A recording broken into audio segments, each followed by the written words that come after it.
Hello, welcome back to the show. Sonic the Hedgehog for the Master System. Do you remember it?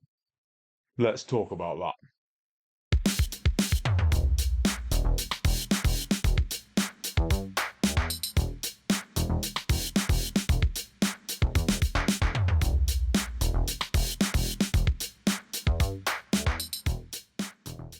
Before I start, I would like you to like and subscribe. I forget to tell you in every video to please do that for me. It means a lot. But straight off the game. When I first discovered this game, it's around my cousin's house, right? I believe you had either one, yeah, you had two games that come built in with a Master System. Alex the Kid, great game, might do that one day, and Sonic the Hedgehog. Now, with Sonic the Hedgehog, it come on later devices because this Sonic the Hedgehog game was made after the Mega Drive one because of the success. Brilliant story. You can look into that if you like. This isn't what this video is about, but that's a little insight. So, this game for me was a long time ago. I think I was 7. So we're talking 30, maybe 6, 33 years ago then. What? Maybe 34. Wow. Anyway, this game, what a good game, right? It was fast. I played it. It was fast. It was good. It looked glorious. And it was on, looking at it now, it was on the Master System. That's an 8-bit machine. It was amazing. I was well into it, right? And I think, if I remember right, that was my first ever Sonic game I played. If I get any facts wrong here, right, don't shoot me. I'm telling you what I think. But that was the first Sonic game I ever played. And what a game it was. It was so good. I still, to this day, think it's better than the Mega Drive port version because they're two different versions. But unfortunately for me, I didn't own this game as a kid. No, it was always something. I went round to my auntie's house. Her kids had a Master System, and me and my cousin would play it, and it was so good. It was, and I think because that's the first game I played. Maybe Alex the Kid. It's one of them two. It's the first game I played on a system like that. And then before that was an Amstrad. Yes, I had an Amstrad. You played on a tape. Maybe one day we do a game. I don't know. But this was my first proper feeling like this is a fast, good game.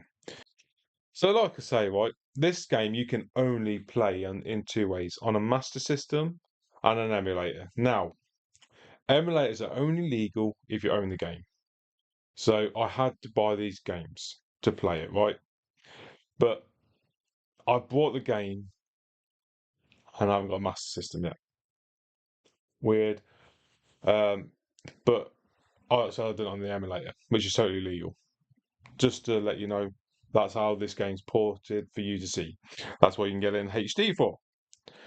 But as a child, I never owned it. Never even borrow it from there, which I wouldn't anyway. Uh, but it was something I used to love to do when I went round to that house. And it is the biggest thing for me with this game, right, was I did have a Sega Genesis Mega Drive. That was my computer, and I did have the Sonic the Hedgehog there. And the music is better on Sonic. But you, if you haven't played the Master System, well, go play it. You start off on the Underground for starters, right? You don't. They're like forget about the Green Zone until a few levels later. Well, we're starting you on the Underground, son, and it's like, yeah, this is good, and it's got a world map. Why did Sonic get rid of? Why didn't the first Sonic, have a world map?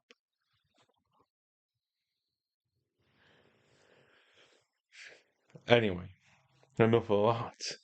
The bosses, right? This is a kid's game. I played it as a kid because it was a kid's game. Today, you guys, the kids of this generation, are into Grand Theft Autos and stuff. That's what's wrong with you. Go play the Sonic games. Class. Anyway, let's talk about some bosses. The bosses on this game are brilliant. Not too hard, not too simple. All pattern based, so you're learning patterns, and it's really good for your memory. because games these days have gone all random. So each sequence is different to when you're playing the game, right? But back then, you had patterns. You had to remember. You had to use your brain. It wasn't quick reactions. It was like, to get past this level, I'll do this, this, and this. And I'm telling you now, that educated us more than the school. It was awesome. There were difficult parts in the game, obviously, as all games. The further on you get to places like the jungle, where you're jumping on logs, and the what I can't remember, the jump box that you jump on isn't always you can stand on the edge. You go through it. It's how it was. It's these games were really hard to make and to get precise and stuff. So if you're going to jump on something, try and land in the middle. You won't fail. Jumping on the edge, you're playing. You're playing with your life there. I could never, as a child, get past that last boss, and I didn't mind. But Doctor Robotnik at the end, I couldn't because it's patterned, right? As a young kid, it was you didn't know it's patterns. As you get older, the more you play it, you realise it's patterns. So Doctor Robotnik there at the end, he had a laser and a ball shooter, and my word, he knew what he was doing to me. Ha, he did. And as a kid, I could never get past him. That changed. That changed in my long play. You can see a bit here. Please go and watch it. Oh, by the way, let's just talk about this for a second. This is my new setup. I've decided to use a green screen, have the game playing at all times rather than going through pictures and all that. It makes these videos more enjoyable, so you've got something to watch as well as me. It's not just me rambling. You get that. So let me know in the comments if that works better than what I've done previously. That would be really, really, really good. Playing this game today did feel easier. Definitely. I'm an adult. I've been playing games that like I don't know, Elden Ring. You know, this game is not Elden Ring, not on any scale. If you have any way of playing this game, go play it. Honestly, if you're a Sonic fan and you like, I like the original Sonics, and you're playing the Mega Drive / Genesis Sonics, you're missing out. Sonic 1 and 2 for the Master System are great. I will be doing Sonic 2. I've not grouped these two videos together because I don't want to do duos, right? I'm doing three types of videos. I'm doing long plays, which is a single game. This isn't too long, it's an hour. Trilogies. And then my new type of game that I will be doing, and will be coming out in 2 weeks, is the same game on different consoles, but in three long plays on one video. Yeah. So, for example, I've got Mario Brothers coming out for the NES, SNES, and GBA all in one video after each other as a long play for you to go and check out. That'll be coming up in 2 weeks. The levels, right, are so much shorter than I remembered. So much shorter. It's I couldn't get over it. It's like, how short can a level be? It's good. I know they're short. It's because you're fast. They work on speed. It's an 8-bit system, but they weren't sure that you would like started at. So it worked. There's some puzzling aspects in there. They brought back the dreaded labyrinth level. Wasn't as bad on this, but they did. The gameplay is a little bit slower than the Mega Drive games because the Mega Drive is 16-bit, right? So they've got twice the processing power. What do you expect? It's still fast, so don't go thinking that. Um, but the biggest surprise when I replayed it, because when I first started this series, we're talking months ago, right? I was like, I had this game in my mind, but I didn't want to do it because I got really put off Sonic games because they're quite temperamental. You you're going too fast all the time, you know. With games like Mario, you go at your own pace. Sonic, you're not going at your own pace because they give you a frigging downhill, and you better roll, otherwise you're not making that jump. And it put me off.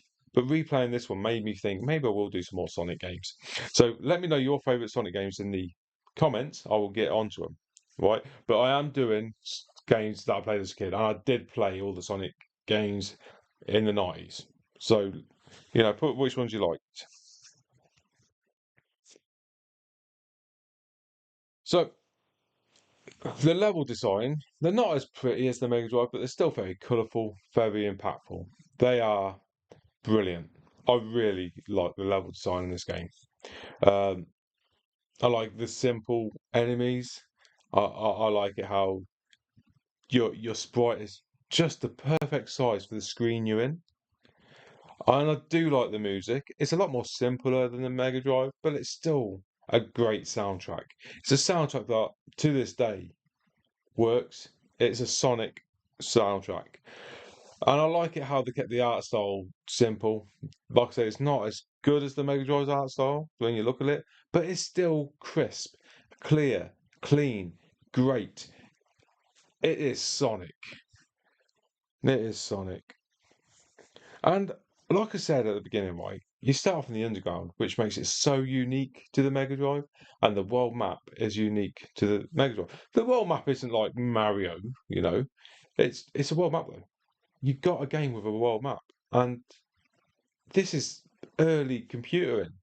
This is brilliant, brilliant, and the game's simple, and it's enjoyable, and it's a good pick up and play. And you want to play a Sonic game. Sonic One gets it on the Mega Drive. Sorry, it gets harder as you go on. It's not gonna swear. It's annoying. It's doable easily, but it's annoying. This game isn't annoying. This game's just fun. It is fun, and I really liked it. I liked it for the slower pacing. Um, you got the exact same moves as you do in Sonic One. None of you, no, on either game, you can't do the spinning run up. It is what it is. There's always going to be tricky platforming levels on any game, hence the jungle, and I think that's probably everyone's worst level out of them all. But it's still a great level. It's still a great idea. It's still a great gimmick, and it holds up. And you know there are things that look too far away that you could not make that jump, and then you just got to put your heart in your ass and just go for it. Otherwise, you're not going to no. And you actually make these jumps, and that is brilliant. That is so good. Um, oh, where are we? I got to do something in there. So